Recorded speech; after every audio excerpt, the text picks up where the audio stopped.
So eto na nga po mga idol, Los Angeles Lakers magkakaroon ng panibagong big man sa mga susunod nila na game. D'Angelo Russell magpapalakas sa kanyang panibagong team. And bago natin yan ipagpatuloy kaibigan, huwag po muna kakalimutan na i-like at i-subscribe ang ating YouTube channel and then pahitari po ng notification bell. Maraming salamat po. Lately mga kaibigan, nagkaroon ng trade system o palitan ng player nga po ang Lakers at etong si D'Angelo Russell ang napili ng Lakers. Planado na nga daw po yun mga kaibigan, kaya walang pagsisisi ngayon ng Lakers. Nakita nyo so far, may panibagong adjustment sa kanilang starting 5 line na pang Lakers sa magiging laban nila kontra nga po sa kupuna ng Trail Blazers.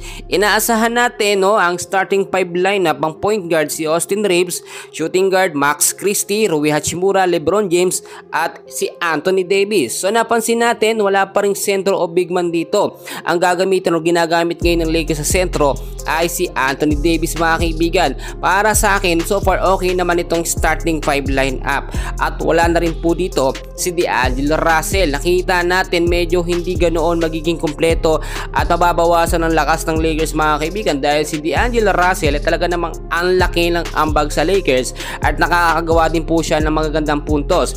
Nag-a-average pa siya ng 26 minutes per game po siya mga kaibigan, at nakita nyo so far dapat ma-maintain yung ganun po dito sa Lakers kahit wala si D'Angelo Russell. Kahit planado yan, balang araw magiging banta po si D'Angelo Russell si D'Lo dito nga po sa Lakers. Kung sakaling magkaharap sila mga kaibigan, hindi po yan imposible. So dito na tayo mga kaibigan ng Lakers po ngayon ay meron pong propose na panibagong line-up sa mga susunod nila na game. Ang ibig kong sabihin ay meron silang inilahanda or inila-line up na bagong big man nga po sa kanilang line-up, which is titignan nyo mga kaibigan.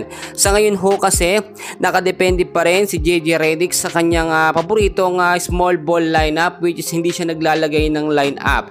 Si Christian Coloco mga kaibigan, so far available naman ayon sa ating mga updates, pero nasa bench lang at hindi po ginagamit. Eto, take note mga kaibigan, yung panibagong player nga po na na-trade mga kaibigan, kapalitan ni D'Lo, nasa bench lamang yan, hindi po yan gagamitin. So useless din mga kaibigan yung nagiging trade na yan.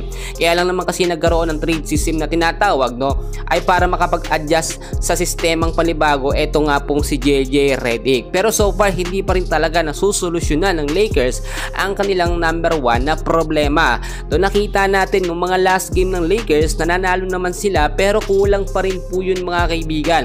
Paano sila makakapasok sa semis or sa finals kung hindi sila mag-a-adjust or magpapalakas ng kanilang depensa? So far ngayon ang sentro nga po ng Lakers si AD or Anthony Davis mga kaibigan, pero syempre kinakailangan niya din magkaroon ng kapalitan. So far sa update naman kay Jackson Hayes, ito ay nasa injured list pa rin mga kaibigan. Si Christian Coloco naman nag-aabang na rin ng go signal nga po kay JJ Redick na isama sa starting 5 lineup. Pero ang tinutukoy ko number 1 mga kaibigan na kailangan talaga ng Lakers dito ay eto nga pong sentro at naglalaro din bilang power forward na si Dwight Howard, which is napaka-importante at magpapalakas yan sa Lakers mga kaibigan. Maganda yung magiging tandem nila dito nga pong si Austin Reeves. Well mga kaibigan, dahil pa natin kaganapan, so dyan lang kayo and please huwag nyo kalimutan naman i-like at subscribe ang ating channel. Maraming salamat po.